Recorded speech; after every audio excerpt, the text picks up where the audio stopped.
And welcome back to the Flow Friday Sports Show on Flow FM. Steve Bennett from the Hume branch of Cricket Albury-Wodonga joins me on the line to tell us about all the action from the weekend. How are you, Steve? Yeah, going great, thanks, Dan. Much better now. I'm not playing in hot weather. Well, it is a summer sport, but yes, it seems the heat turned it on over in that part of the world over the weekend. So there were some hot players out there, that's for sure. Let's have a look at all the action. We'll start in the first grade, and this was the last round for the calendar year. So no doubt everyone was keen to play well going into the Christmas break. But let's kick things off with Holbrook getting a pretty comfortable win over the Rock-Huron Creek. Holbrook 5 for 104, got the win in the 25th over, chasing down the Rock-Huron Creek's 10 for 95. Yeah, probably a little bit of a surprise, this one. The Rock-Huron Creek have been playing really well and have set some totals and chased some totals. But Holbrook have really started to come on in this latter part of the calendar year. 3 blokes taking 3 wickets each, all former Holbrook juniors, in Louis Bowen, Ben Parker and Hamilton Black. And for the Rock-Huron Creek, Mark Alcorn was a lone hand with 61. Nobody else really getting going. So 95, not a terrific effort, you'd have to say. And the home side, Tom Herriot made 47, ran them down pretty easily. All right, so a good win there. And gee whiz, Hamilton Black would be wishing he got a few more overs. He took 3 for 2 in 9 total deliveries. So what's going on there? Why isn't he bowling more overs? He could have taken 8 for. On a day when wickets are falling, there's often a bit of a queue up for a bowl. So I suppose he had to wait his turn. But anyway, he did better than the bloke before him. Poor old Jet Liddell went for 27 off his 2 overs. So, an interesting day for bowling at Holbrook. Yeah, certainly was. Let's move on to Rand and their win over Henty. Henty were all out for 100, 10 for 100. Good-looking scoreline there. And Rand chased that down in exactly 20 overs, 2 down for 104. Yeah, Henty looked to have been just down a couple of troops there. Shannon Turlick was away, and he's been batting very well and bowling very well. But quite a few starts there. Daniel Turlick, the captain, making 27, and a few guys making 17. But obviously, Rand must have bowled very well, very tight. Bowled them out for an even 100. Yeah, in reply, Rand made short work of it.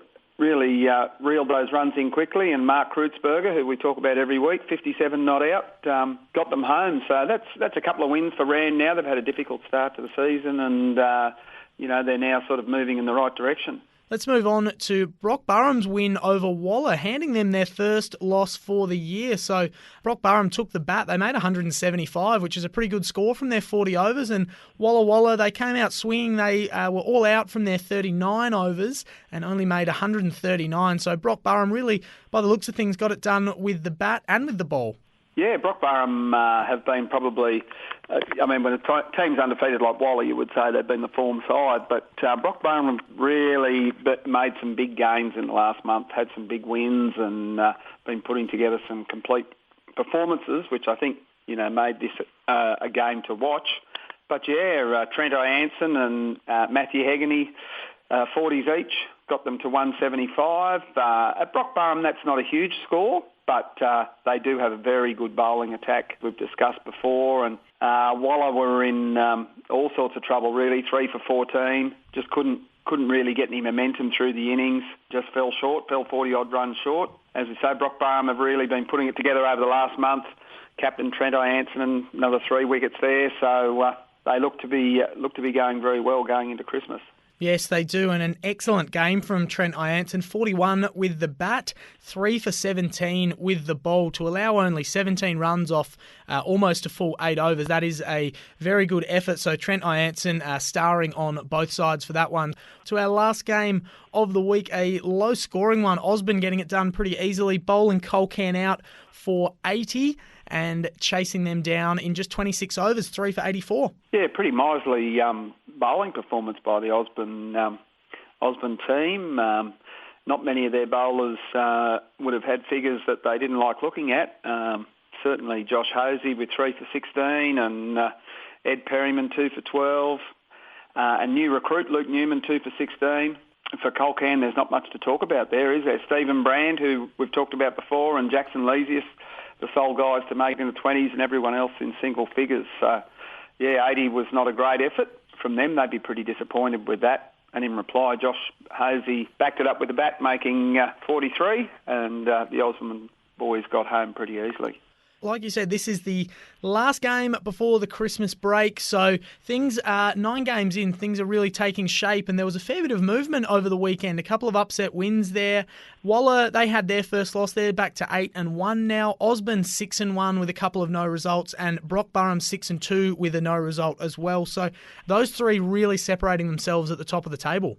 Yeah, they're very well placed for the last 6 rounds of the comp. 15-point break between third and fourth is going to be hard to hunt down, particularly the form that those first 3 teams are showing. So, it might be one of those rare things where we've got the top 3 settled with quite a few rounds to go. But, cricket's a funny game, and in our cricket, teams often go on a run after Christmas. So, it'll be really interesting to see what happens. Yeah, absolutely. So things certainly taking shape there in the first grade. Let's have a look at the second grade. We had some lower scoring games over the weekend and a couple of really high scoring games as well. But we'll start out with Lockhart and Holbrook. Holbrook all out for 53. Lockhart making light work of it, chased it down in less than 8 overs. Obviously, they had some Christmas parties to get to. Yeah, maybe both sides. I'm not sure. Actually, the Holbrook team came back, went home via Osborne.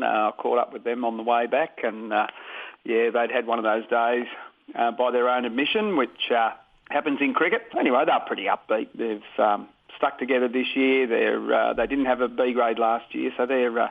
It's fantastic that they've come back and they're having a crack. Lockhart, they're looking for someone to challenge them. I think they've beaten all comers this year so far, so it'll be interesting to see what the last 6 rounds bring up, but, they're positioned pretty well. Henty took on Oaklands, and Oaklands looked like they had a busy afternoon as well, somewhere to be. They had Henty all out for 112, and it took Henty almost 35 overs to get to that score.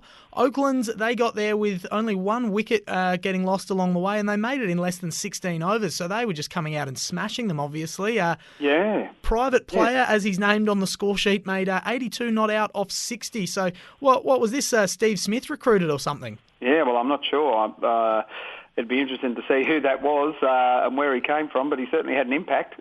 Yeah, you can see that. Then he has a pretty good bowling attack led by Dave White, their captain, a very, very good bowler. So people don't usually take to him too often. So Henty didn't get going, unfortunately for them, a couple of blokes in the 20s, the rest not putting a lot together. And, Oakland's having had those forfeits early in the season when they were having harvest, they're certainly making up for lost time. They've won a couple in 2 weeks. So, they go into the break looking a little bit more optimistically towards the second half of the season. Walla Walla and Brockburham played in the seconds, and it was an absolute thrashing. Brockburham 2 for 281 from their 35 overs. Waller 8 for 78 in 23 overs. And for Brockburham, Jason Weaven opened the batting, carried his bat through the innings and made 160 not out. Just an unbelievable innings here from Brockburham. That's almost a stop the fight type one. 160. Almost. Jason's played a lot of seniors this year, so maybe... And drop back for the week, had to be closer to home or something like that. But, he's certainly taken full toll there. And Riley Simmons with 67, 281, I think that'd be pretty close to our highest total in B grade this year, if not the highest total. And Waller, it was very, very hot in that first inning, so they were probably pretty tired going out to bat. Feel for the Waller guys, but, that just happens sometimes. Certainly does. And in the last game of the year, Osborne taking on Colcan in the 2s, and Osborne 8 for 145 from their 35 overs. Colcan all out for 98 in 33 overs. And Steve, what's going on here? All the Osborne batters making a few runs, and then there's one S. Bennett, a duck off 3 bowls. What's going on, Steve? Well, I went out with 9 balls left, and with Peter Cheney, who's one of our juniors, and I said, "Righto, Pete, you hit him and I'll run." But I had a slash at the last ball and hit it straight to Paul Jenkins from Colcan. We've been playing cricket against each other for 20 years, so I reckon we both had a bit of a laugh as we walked. He would have been happy with that one, and you don't have to die wondering. So that is certainly a good thing. But that is a good win for Osborne to round out the calendar year. Steve, we better wrap things up there. Just very, very quickly, we'll have a look at the table. Lockhart on top in the 2s at 7-1. Osborne at 6-3. Henty 5-2. Colcan 5-3. That is the top 4. Brockburham at 4-4 in 5th. Waller at 2-3. Oakland's 1-2.